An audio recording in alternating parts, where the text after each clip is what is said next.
बहुत समय पहले की बात है। महाराजा विक्रमादित्य एक पराक्रमी और न्यायप्रिय राजा थे। उनकी वीरता और बुद्धिमत्ता पूरे राज्य में प्रसिद्ध थी।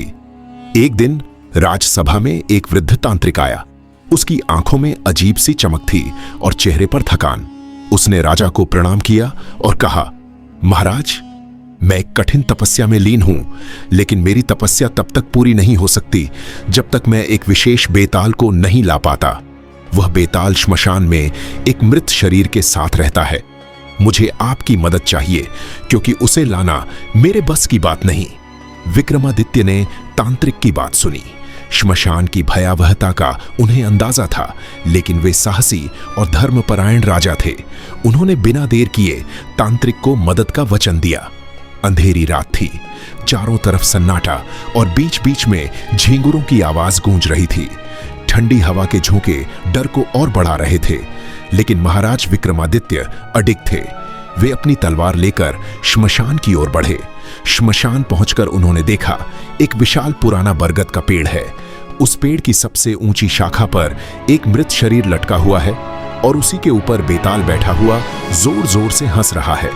राजा बिना डरे उस मृत शरीर के पास पहुंचे और उसे कंधे पर उठा लिया।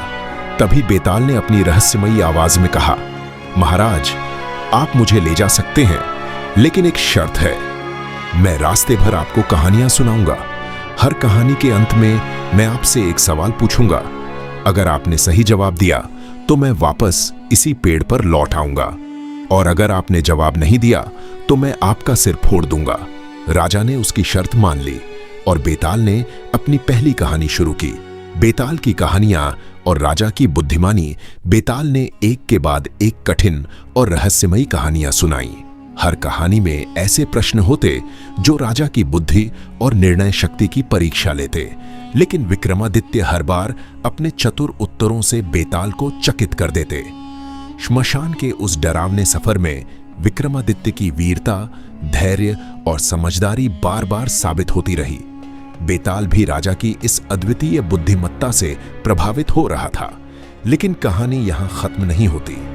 महाराजा विक्रमादित्य और बेताल के बीच आगे क्या हुआ? क्या राजा बेताल को पूरी तरह वश में कर पाए? यह जानने के लिए हमारे अगले भाग का इंतजार करें। पार्ट 2 में हम आपको बेताल की अगली रहस्यमय कहानी सुनाएंगे। तब तक इस वीडियो को लाइक करें, शेयर करें और हमारे चैनल को सब्सक्राइब करना न भूलें।